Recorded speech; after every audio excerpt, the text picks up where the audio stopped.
नमस्कार सर्वांचं रुद्र सरळ सेवा या यूट्यूब चॅनलवर पुन्हा एकदा सर्वांचं सहर्ष स्वागत आहे. तर आजच्या व्हिडिओमध्ये आपण बघणार आहोत 20 ऑगस्ट 2023 मध्ये जी तलाठी भरती झाली होती. त्या तलाठी भरतीमधले 20 ऑगस्ट 2023 मधले जी शिफ्ट 2 आहे.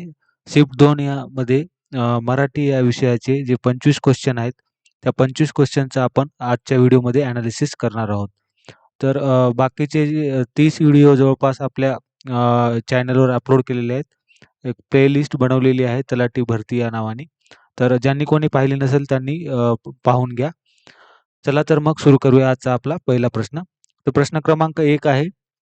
खालीलपैकी कोणती जोडी चुकीची आहे? त्याचे ऑप्शन्स आहेत. ऑप्शन नंबर 1 नवरा पती, ऑप्शन नंबर 2 खून व्रण, ऑप्शन नंबर 3 दुर्ग तलाव, ऑप्शन नंबर 4 ग्रह घर. तर याचं करेक्ट आन्सर आहे ऑप्शन नंबर 3 दुर्ग तलाव. तर आपल्याला काय करायचंय? चुकीची जोडी ओळखायची आहे. जसं की ऑप्शन नंबर 1 मध्ये नवरा पती हे दोन्ही समानार्थी शब्द आहेत. खून आणि व्रण हे पण समानार्थी शब्द आहेत. पण ऑप्शन नंबर 3 मध्ये दुर्ग आणि तलाव हे समानार्थी शब्द नाहीत. तर दुर्ग म्हणजे काय? दुर्ग म्हणजे आपण म्हणू शकतो की गड किंवा किल्ला असं त्याला आपण नाव देतो दुर्गला, आणि तलाव हा वेगळा शब्द आहे. तसं की ऑप्शन नंबर 4 मध्ये ग्रह म्हणजेच काय? घर पण आपण म्हणतो. तर दुर्ग आणि तलाव हा वेगळा शब्द आहे. त्यामुळे ऑप्शन नंबर 4 याचं करेक्ट आन्सर आहे. सॉरी, ऑप्शन नंबर 3 याचं करेक्ट आन्सर आहे. त्यानंतर पुढचा प्रश्न, प्रश्न क्रमांक 2. रज या शब्दाचा अर्थ काय आहे? त्याचे ऑप्शन्स आहेत. ऑप्शन नंबर 1 भट्टी, ऑप्शन नंबर 2 फुलाची पाकळी, ऑप्शन नंबर 3 धुळीचा कण, ऑप्शन नंबर 4 चादर. तर याचं करेक्ट आन्सर आहे ऑप्शन नंबर 3. धुळीचा जो कण आहे त्याला आपण रज म्हणतो. त्यामुळे ऑप्शन नंबर 3 याचं करेक्ट आन्सर आहे. त्यानंतर पुढचा प्रश्न, प्रश्न क्रमांक 3. सर्वांना समज दिली जाईल हा प्रयोग ओळखायचा आहे. त्याचे ऑप्शन्स आहेत. Option number 1 Bhave, option number 2 कर्तृभाव संकर, ऑप्शन नंबर 3 कर्मभाव संकर, ऑप्शन नंबर 4 कर्मकर्तरी. तर याचं करेक्ट आन्सर आहे ऑप्शन नंबर 4. हा कर्मकर्तरी प्रयोगाचे हे उदाहरण आहे. तर कर्मकर्तरी प्रयोगालाच आपण काय म्हणतो? तर नवीन कर्मणी प्रयोग असं पण त्याचं दुसरं नाव आहे. तर नवीन किंवा कर्मकर्तरी प्रयोग कसा ओळखायचा? तर जो कर्ता असतो त्याला कडून हे शब्दयोगी अव्यय लावून इंग्रजी भाषेप्रमाणे त्याची शब्दरचना केलेली असते. पण आता ऑप्शनमध्ये काय दिले यांना? तर ऑप्शनमध्ये दिले आपल्याला कर्मकर्तरी प्रयोग. पण इथं आता आपण वाक्य जर वाचलं तर सर्वांना समज दिली जाईल. यामध्ये कर्ता कुठं दिसतोय का आपल्याला? आणि कर्त्याला कडून हा प्रत्यय कुठं लागलेला आहे का? किंवा शब्दयोगी अव्यय लागलेला आहे का? त्यामुळे हे जे ऑप्शन आहे, हे ऑप्शन चूक आहे. म्हणजे काय? हे ऑप्शन नाहीये. तर याचं करेक्ट आन्सर आहे ऑप्शन नंबर 3. हे कर्मभाव संकर याचं उदाहरण आहे. तर कर्मभाव संकरमध्ये काय असतं? त्याची वैशिष्ट्ये काय असतात? तर कर्ता आणि कर्म या दोघांना पण विभक्ती प्रत्यय लागलेले असतात, आणि कर्माच्या लिंग वचनानुसार क्रियापद हे बदललेलं असतं, आणि क्रियापदाच्या शेवटी ला, ली, ले हे प्रत्यय असतात. जसं की आता हे जाईल हे वाक्याचं काय आहे? हे वाक्याचं आहे क्रियापद. तर इथं ल प्रत्यय हा लागलेला आहे क्रियापदाला, आणि कर्त्याचा काय होतो? इथं लोप होतो. भाव संकरमध्ये कर्ता हा म्हणजे वाक्यामध्ये नसतो. मूळ जो कर्ता असतो तो वाक्यामध्ये नसतो. फक्त त्याचा भास आपल्याला होतो. जसं की आता वाक्य वाचलं आपण, सर्वांना समज दिली जाईल. पण समज कोणाकडून दिली जाईल हे इथं स्पष्टपणे सांगितलेलं नाहीये. म्हणजे काय? कर्त्याचा इथे लोप पावलेला आहे. जसं की वडिलांकडून सर्वांना समज दिली जाईल असं आपण म्हणू शकतो, किंवा आई-वडिलांकडून असं पण म्हणू शकतो, किंवा लोकांकडून सर्वांना समज दिली जाईल. हे इथं मिसिंग आहे.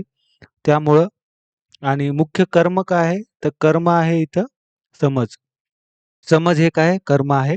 आणि दिली जाईल दिली जाईल हे जे काय आहे? हे आहे संयुक्त क्रियापद आहे. म्हणजे हे दोन्ही पण क्रियापदाचे काम इथं करतात. त्यामुळे याचं करेक्ट आन्सर आहे कर्मभाव संकर याचा हा प्रयोग आहे. त्यामुळे ऑप्शन नंबर 3 याचा करेक्ट आन्सर आहे. तर इथं ऑप्शन नंबर 4 आहे हे चुकीचं दिलेलं आहे. त्यानंतर पुढचा प्रश्न, प्रश्न क्रमांक 4. खाली काही शब्द व त्यांचे अर्थ दिले आहेत. त्यातील चुकीची जोडी कोणती आहे?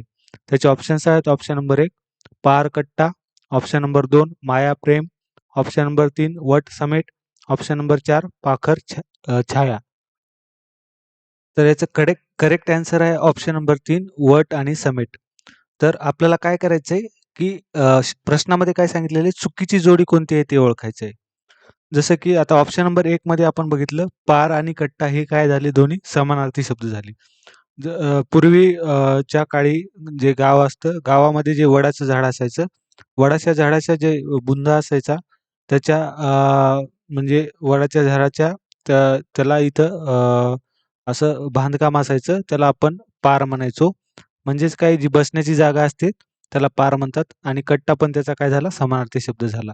आणि ऑप्शन नंबर 2 मध्ये माया आणि प्रेम हे पण दोन्ही समानार्थी शब्द आहेत आणि पाखर आणि छाया हे पण दोन्ही समानार्थी शब्द आहेत. पण ऑप्शन नंबर 3 मध्ये वट आणि समेट हे दोन्ही म्हणजे दुसरे शब्द आहेत, समानार्थी शब्द नाहीत. तर समेट म्हणजे काय?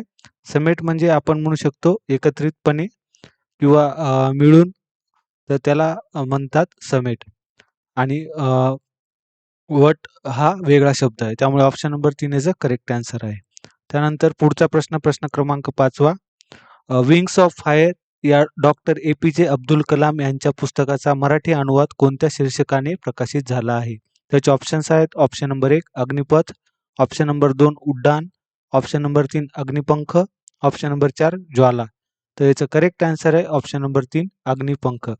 तर विंग्स ऑफ फायर हे काय आहे? इंग्लिशमधले पुस्तक आहे विंग्स ऑफ फायर. तर त्याचा मराठी अनुवाद जो केलेला आहे तो आहे अग्निपंख. तर हे पुस्तक अत्यंत चांगलं आहे. ज्यांनी कोणी वाचलं नसेल त्यांनी वाचून घ्या. अग्निपंख हे कुणी लिहिलेलं आहे? जे आपले डॉक्टर ए.पी.जे. अब्दुल कलाम आहेत. त्यांनी लिहिलेलं हे पुस्तक आहे. मराठीमध्ये त्याचा अनुवाद केलेला आहे. त्यामुळे option number 3 is a correct answer आहे. त्यानंतर पुढचा प्रश्न, प्रश्न क्रमांक 6वा. त्याला आंबा खाववतो, प्रयोग ओळखा. त्याचे ऑप्शन्स आहेत. ऑप्शन नंबर 1 प्रधान कर्तृक कर्मणी प्रयोग, ऑप्शन नंबर 2 शक्य कर्मणी प्रयोग, ऑप्शन नंबर 3 समापन कर्मणी प्रयोग, ऑप्शन नंबर 4 नवीन कर्मणी प्रयोग. तर याचं करेक्ट आन्सर आहे ऑप्शन नंबर 2 शक्य कर्मणी प्रयोग. तर कर्मणी प्रयोग कशाला म्हणतात, कसा ओळखायचा? तर कर्मणी प्रयोगामध्ये कर्म हे प्रथमेत असतं, म्हणजेच काय कर्माला प्रत्यय नसतात आणि वाक्यामध्ये जो कर्ता असतो त्या कर्त्याला प्रत्यय असतात. तर कर्मणी प्रयोगाचं हे उपप्रकार आहे शक्य कर्मणी प्रयोग. तर शक्य कर्मणी प्रयोगामध्ये काय होतं, की जी कृती जी असते त्याची शक्यता सुचवली जाते आणि वाक्यामध्ये हे कर्म असायलाच पाहिजे तरच ते वाक्य शक्य कर्मणी प्रयोगाचं असतं, आपण असं म्हणू शकतो. तर आता वाक्यामध्ये कर्ता कोणता आहे, कर्म कोणतं आहे हे आपण ओळखायचं आहे.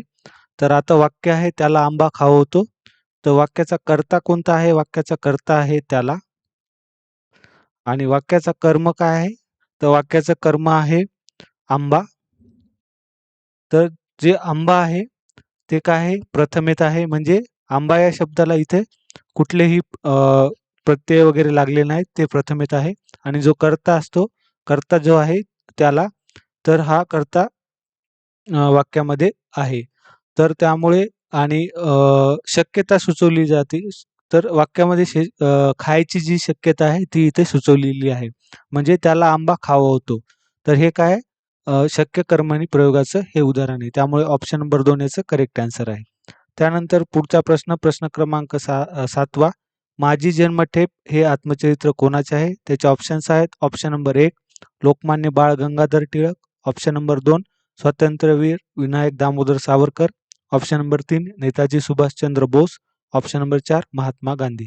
त्याचं करेक्ट आन्सर आहे ऑप्शन नंबर 2 स्वातंत्र्यवीर विनायक दामोदर सावरकर यांनी माझी जन्मठेप हे आत्मचरित्र लिहिलेलं आहे. तर त्यांचे बाकीचे जे महत्त्वाची पुस्तके आहेत किंवा साहित्य आहे ते इथं दिलेलं आहे. विनायक दामोदर सावरकर यांची, म्हणजेच कोण? वि. सावरकर असं पण त्यांना म्हणतात. तर 1857 स्वातंत्र्य समर, माझी जन्मठेप हे आत्मचरित्र आहे. काळे पाणी, हिंदुत्व, हिंदूपद पादशाही. त्यानंतर पुढचा प्रश्न, प्रश्न क्रमांक 8वा. कडू कारले तुपात तळले साखरेत घोळले तरी कडू ते कडूच या म्हणीचा अर्थ ओळखा. त्याचे ऑप्शन्स आहेत. ऑप्शन नंबर 1 दोन्ही बाजूंनी कोंड मारा, ऑप्शन नंबर 2 दुर्जन कशाने सुधारत नाहीत, ऑप्शन नंबर 3 कडू कारल्याची चव बदलत नाही, ऑप्शन नंबर 4 समाजात सज्जन माणसे कमी आहेत. तर याचं करेक्ट आन्सर आहे ऑप्शन नंबर 2 दुर्जन कशानेही सुधारत नाहीत असा त्याचा अर्थ होतो. म्हणजेच काय? कडू कारले तुपात तळले साखरेत घोळले तरी कडू ते कडूच. कारले काय असतं? कडू असतं.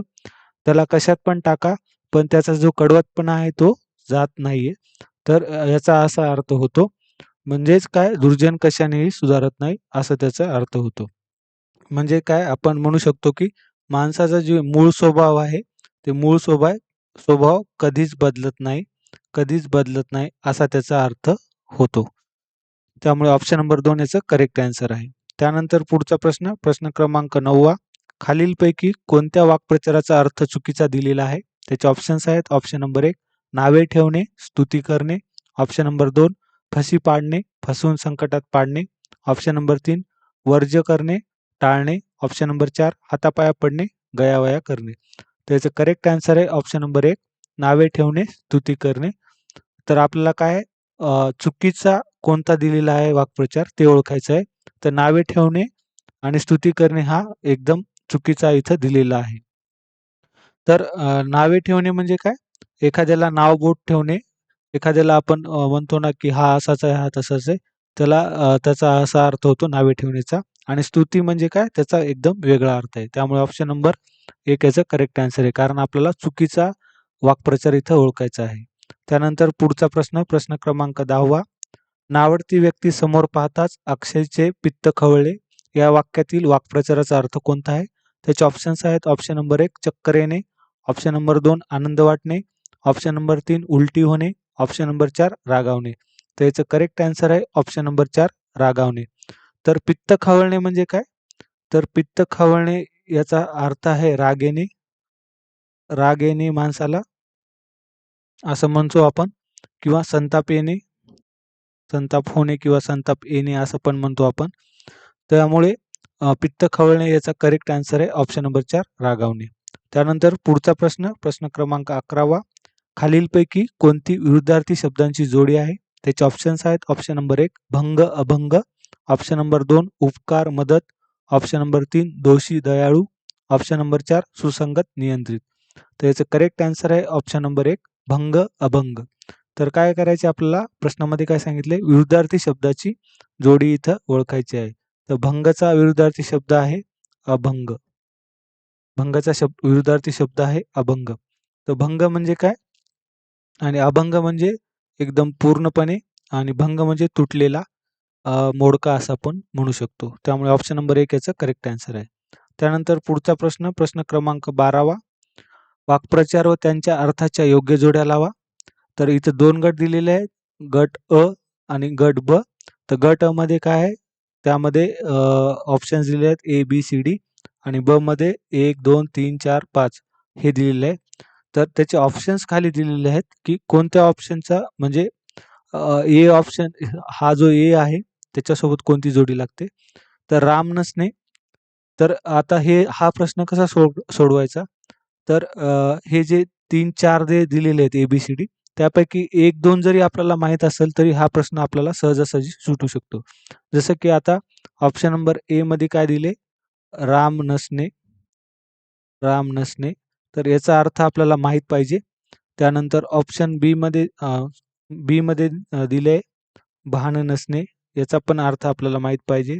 सी मध्ये आहे डोळ्यात खुपणे. याचं पण आपल्याला माहीत पाहिजे.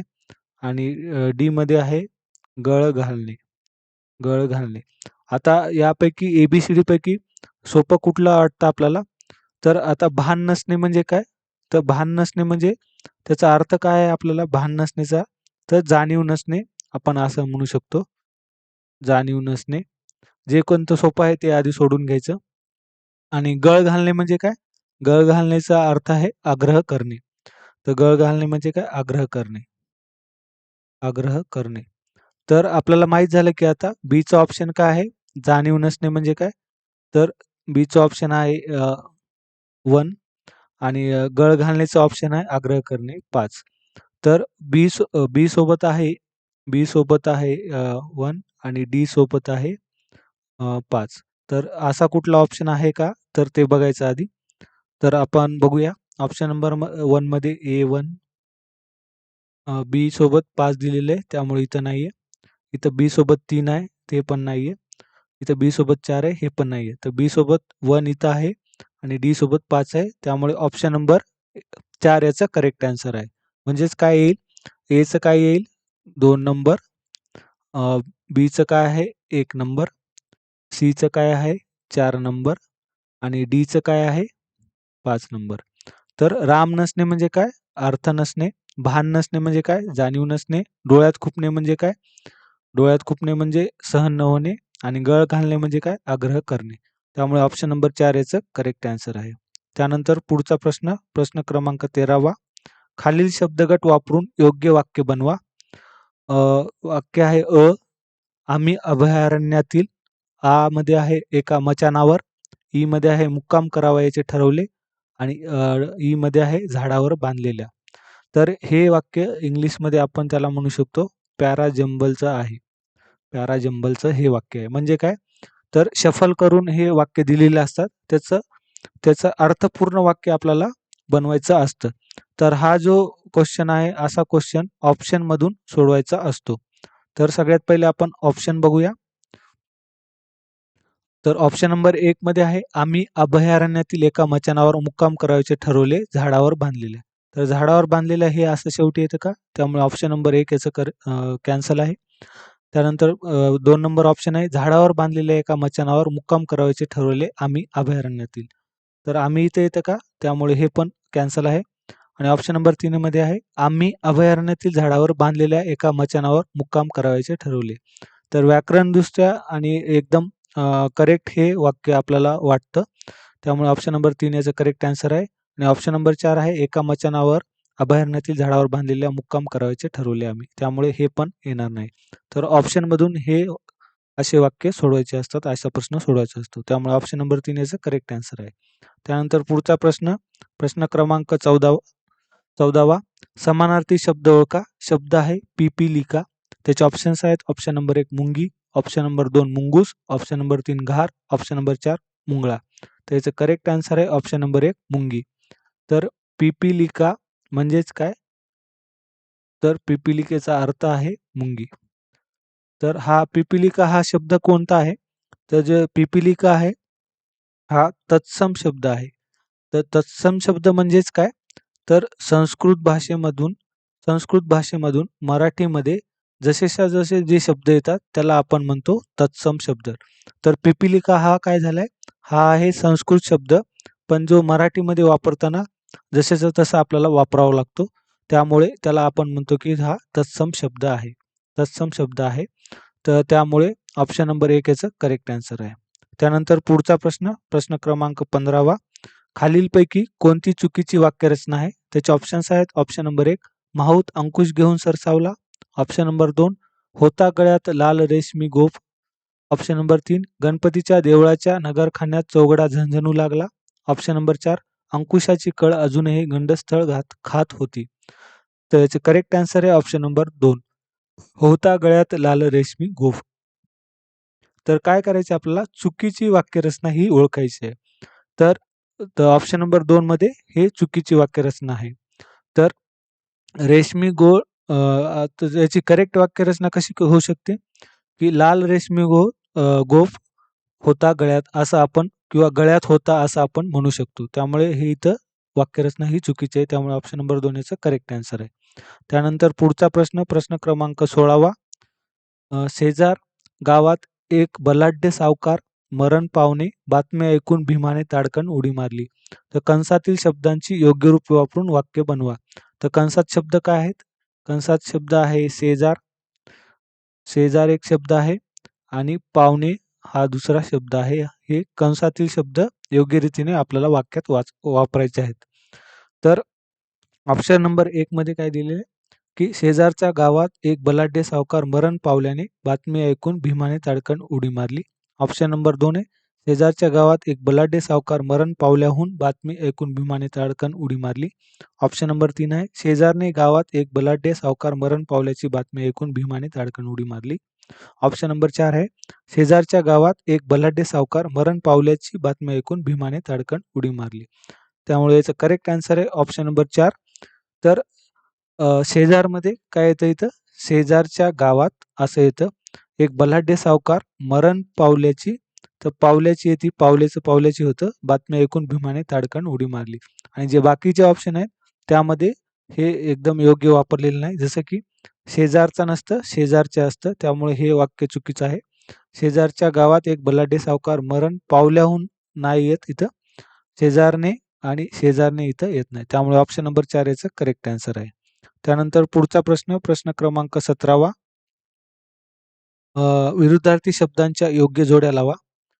त्यामध्ये 2 गट आहेत, अ गट आणि ब गट. अ गटमध्ये आहे सुश्राव्य, विमल, प्रीती आणि सुसंबंध. ब गटमध्ये आहे मलिन, द्वेष, विसंगत आणि कर्णकटू. तर मागच्या पण प्रश्नामध्ये आपण अशा प्रकारचा क्वेश्चन सोडवलेला आहे. त्यामध्ये काय दिलेलं आहे की ए, बी, सी, डी. तर ए मध्ये काय आहे? सुश्राव्य. बी मध्ये काय आहे? विमल. सी मध्ये आहे प्रीती आणि डी मध्ये आहे सुसंबंध. तर यापैकी आपल्याला 1-2 शब्दाचे जरी अर्थ माहीत असले तरी आपण असा प्रश्न सोडू शकतो. तर आता प्रीती म्हणजे काय? तर आपल्याला काय करायचंय, विरुद्धार्थी शब्दांच्या जोड्या लावायच्यात. तर प्रीतीचा काय अर्थ होतो? प्रेम होतो. तर त्याचा विरुद्धार्थी शब्द काय येतो? तर त्याचा विरुद्धार्थी शब्द येतो द्वेष. म्हणजे काय? ऑप्शन 2 नंबरचं. त्यानंतर सुश्राव्य म्हणजे काय? कानाला जे ऐकायला चांगलं असतं त्याला आपण सुश्राव्य म्हणतो आणि त्याचा विरुद्धार्थी शब्द काय येतो? कर्णकटू. म्हणजे काय? तर एचं येतं 4, एचं येतं 4 आणि सीचं येतं 2. तर असा आपण ऑप्शन बघायचा आहे आणि त्यानंतर बाकीचे ऑप्शन इथं इलिमिनेट करायचे आहेत. तर ऑप्शन नंबर ए मध्ये ए सोबत व 1 आलेलं आहे, त्यामुळे हे चुकीचं आहे. ए सोबत 3 आलेलं आहे, चुकीचं आहे. ए सोबत 2 आलेलं आहे, हे पण चुकीचं आहे. तर ए सोबत काय पाहिजे? 4 पाहिजे. ए सोबत 4. त्यामुळे ऑप्शन नंबर 4 याचा करेक्ट आन्सर आहे.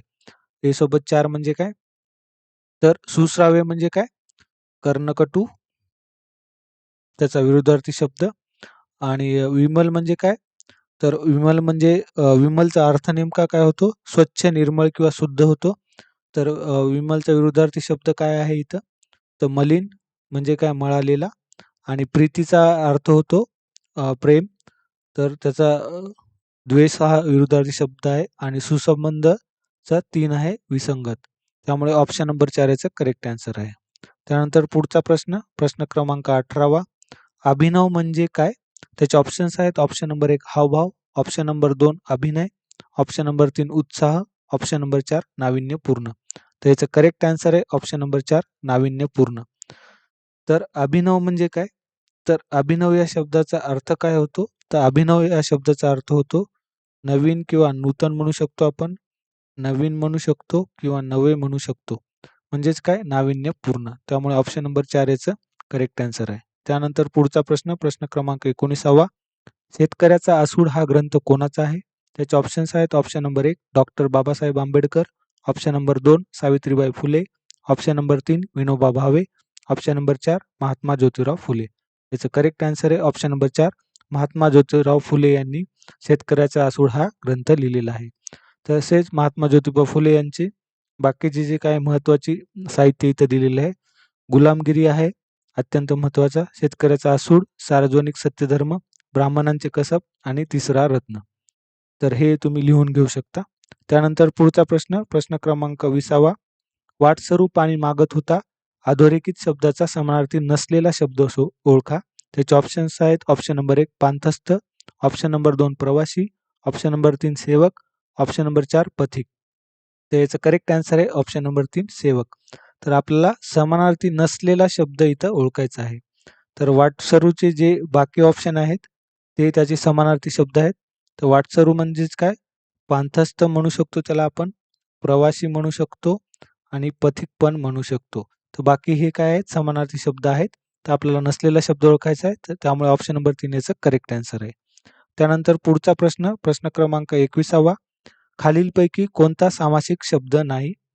त्याचे ऑप्शन्स आहेत. Option number 1 Nilkanth, option number 2 दररोज, ऑप्शन नंबर 3 आई-वडील, ऑप्शन नंबर 4 पोळी. तर याचं करेक्ट आन्सर आहे ऑप्शन नंबर 4 पोळी. तर सामासिक शब्द कोणता नाही हे आपल्याला ओळखायचं आहे. तर नीळकंठ हा जो शब्द आहे, हा आहे याचा जर समास विग्रह केला आपण, निळा आहे कंठ ज्याचा तो म्हणजेच कोण? भगवान शंकर म्हणजेच महादेव म्हणू शकतो आपण. महादेव किंवा शंकर. त्यानंतर हे कोणत्या समासाचं उदाहरण आहे? तर हे आहे बहुव्रीही समासाचं उदाहरण. त्यानंतर दररोज. तर दररोज म्हणजेच काय? प्रत्येक दिवशी. प्रत्येक दिवशी हा असा त्याचा विग्रह होतो. हे आहे अव्ययीभाव समासाचं उदाहरण. अव्ययीभाव समासाचं उदाहरण. आणि आई-वडील याचा जर विग्रह केला तर आपण म्हणू शकतो आई आणि वडील. आई आणि वडील. तर हा आहे इतरेतर द्वंद्व समासाचं उदाहरण. इतरेतर द्वंद्व समास. त्यामुळे ऑप्शन नंबर 4 याचं करेक्ट आन्सर आहे. त्यानंतर पुढचा प्रश्न, प्रश्न क्रमांक 22वा. पोटभर भोजन करून ती तृप्त झाली. अधोरेखित शब्दाचा विरुद्धार्थी शब्द ओळखा. तर अधोरेखित शब्द आहे इथं तृप्त. त्याचे ऑप्शन्स आहेत. ऑप्शन नंबर 1 आवड, ऑप्शन नंबर 2 मुद्रा, ऑप्शन नंबर 3 उदंड, ऑप्शन नंबर 4 अतृप्त. तर याचं करेक्ट आन्सर आहे ऑप्शन नंबर 4 अतृप्त. तर तृप्तचा आपल्याला काय करायचं आहे? विरुद्धार्थी शब्द इथं ओळखायचा आहे. तर त्याचा शब्द आहे अतृप्त. त्यानंतर पुढचा प्रश्न, प्रश्न क्रमांक 23वा. भीक नको पण कुत्रावर या म्हणीचा अर्थ काय आहे? त्याचे ऑप्शन्स आहेत. ऑप्शन नंबर 1 उपकार नकोत पण छळावर, ऑप्शन नंबर 2 थट्टा करणे, ऑप्शन नंबर 3 भीक मागायला गेल्यावर कुत्रा अंगावर सोडणे, ऑप्शन नंबर 4 स्वार्थी वृत्तीने वागणे. तर याचं करेक्ट आन्सर आहे ऑप्शन नंबर 1 उपकार नकोत पण छळावर. म्हणजेच काय? एखादा जे मालक असतो किंवा एखादा मालकच म्हणू शकतो त्याला आपण. तर मालक काय करतो, की जे कामगार असतात, त्या कामगारांचा काय करतो? छळ करतो. म्हणजे त्यांचं पेमेंट वगैरे टाईमवर नाही देणे. तर तो त्यांचा काय करतो? छळ करतो. तर त्या अर्थाने ही म्हण इथं आपण वापरू शकतो. तर भीक नको पण तुझा कुत्रावर असा या म्हणीचा अर्थ होतो. त्यानंतर पुढचा प्रश्न, प्रश्न क्रमांक 24वा. समास ओळखा. शब्द आहे दुःखप्राप्त. त्याचे ऑप्शन्स आहेत. ऑप्शन नंबर 1 तृतीय तत्पुरुष, ऑप्शन नंबर 2 पंचमी तत्पुरुष, ऑप्शन नंबर 3 द्वितीय तत्पुरुष, ऑप्शन नंबर 4 चतुर्थी तत्पुरुष. तर याचं करेक्ट आन्सर आहे ऑप्शन नंबर 3 द्वितीय तत्पुरुष समास. तर दुःखप्राप्त याचा जर आपण विग्रह केला, दुःखप्राप्त हा जो शब्द आहे याचा विग्रह काय होतो? तर दुःखाला प्राप्त. दुःखाला प्राप्त हा त्याचा विग्रह होतो. म्हणजे काय? इथं ला विभक्तीचा इथं द्वितीय विभक्तीचा अ, अ, इथं आपला शब्द द्वितीय विभक्तीचे अव्यय इथं लागतात. जसं की सुख प्राप्त आहे. त्यामुळे हे द्वितीय द्वितीय विभक्ती तत्पुरुष समासाचे हे उदाहरण आहे दुःखप्राप्त. तर तत्पुरुष समासामध्ये काय असतं? तो कसा ओळखायचा? दुसरे पद महत्वाचे असते आणि अर्थाच्या दृष्टीने गाळलेला शब्द विग्रह करताना घालावा लागतो. त्यानंतर त्याचे काही इथं उदाहरण दिले आहेत प्रत्येक विभक्तीचे. कर्मवीर, कर्माने वीर, ने प्रत्यय, देवघर, देवासाठी घर, साठी प्रत्यय, चोरभय, चोरांपासून भय, पासून प्रत्यय, देवपूजा, देवाची पूजा, पानकोंबडा, पाण्यातील कोंबडा. त्यानंतर पुढचा प्रश्न आणि शेवटचा प्रश्न, प्रश्न क्रमांक 25वा. कालच्या लग्नात तुषारने प्रमाणापेक्षा जास्त लाडू खाल्ले, त्यामुळे त्याला दवाखान्यात भरती करावे लागले. म्हणतात ना रिकामी जागा. त्याचे ऑप्शन्स आहेत. ऑप्शन नंबर 1 अति तेथे माती, ऑप्शन नंबर 2 अति राग भीक माग, ऑप्शन नंबर 3 असेल हरी तर देईल खाटल्यावरी, ऑप्शन नंबर 4 खाई त्याला खवखवे. तर याचं करेक्ट आन्सर आहे ऑप्शन नंबर 1 अति तेथे माती. म्हणजे काय? जो तुषार होता, तुषारने काय केलं? तर लाडू गोड आहेत म्हणून काय केलं? प्रमाणापेक्षा जास्त खाल्ले. म्हणजे जेवढी भूक होती त्याला, त्याच्यापेक्षा त्याने 2-3 लाडू जास्त खाल्ले आणि त्यामुळे त्याला काय झाला? त्रास झाला. म्हणजे पोट दुखू लागलं त्याचं. म्हणजेच काय? आणि त्यामुळे त्याला दवाखान्यात भरती करावं लागली. तर अति कुठेही केली असेल, लाडूच्याच बाबतीत नाही, कोणत्याही बाबतीत जर अति जास्त झालं तर त्याची माती झाल्याशिवाय राहत नाही, असा या म्हणीचा अर्थ होतो. त्यामुळे ऑप्शन नंबर 1 याचं करेक्ट आन्सर आहे. तर इथं कर्मणी प्रयोगाचे जे प्रकार आहेत इथं काय दिलेले आहेत. म्हणजे कसा ओळखायचं आणि त्याचे काय प्रकार आहेत. जसं की समापन कर्मणी प्रयोग आहे, प्राचीन किंवा पुराण कर्मणी प्रयोग आहे, शक्य कर्मणी प्रयोग आहे आणि नवीन किंवा त्याला कर्मकर्तरी प्रयोग असं म्हणू शकतो. तर समापन कर्मणी प्रयोगामध्ये काय होतं, की जी कृती पूर्ण झाल्याचे सूचित होते आणि जे क्रियापद असतं त्याला ऊन, होऊन, झाला, झाली, झाले अशा प्रकारचं असतं. आणि प्राचीन किंवा तुला पुराण कर्मणी कसा ओळखायचा? तर जे धातू असतो सकारात्मक धातू त्याला ज हा प्रत्यय लावून करीजे, बोलीजे, कीजे, देईजे अशी जी उदाहरणे असतात ते पुराण कर्मणी प्रयोगाची असतात. आणि शक्य कर्मणीमध्ये कृतीची शक्यता सुचवली जाते आणि त्या वाक्यामध्ये कर्म हे कंपल्सरी असायलाच पाहिजे, तरच ते शक्य कर्मणी प्रयोगाचं उदाहरण होतं. आणि नवीन किंवा कर्मकर्तरी प्रयोग कशाला म्हणतात? तर जो कर्ता असतो त्याला कडून हा शब्दयोगी अव्यय लावून जी रचना केलेली असते वाक्याची त्याला आपण नवीन किंवा कर्मकर्तरी प्रयोग असं म्हणू शकतो. त्यामुळे आपण आजच्या व्हिडिओमध्ये इथेच थांबणार आहोत. व्हिडिओ कसा वाटला हे नक्की कमेंट करून तुम्ही सांगू शकता आणि व्हिडिओ आवडल्यास नक्की व्हिडिओला लाईक करा, चॅनलला सबस्क्राईब करा आणि तुमचे जे मित्रमैत्रिणी आहेत स्पर्धा परीक्षेची तयारी करणारे त्यांच्यासोबत हा व्हिडिओ शेअर करायला विसरू नका. भेटूया पुढच्या व्हिडिओमध्ये. धन्यवाद.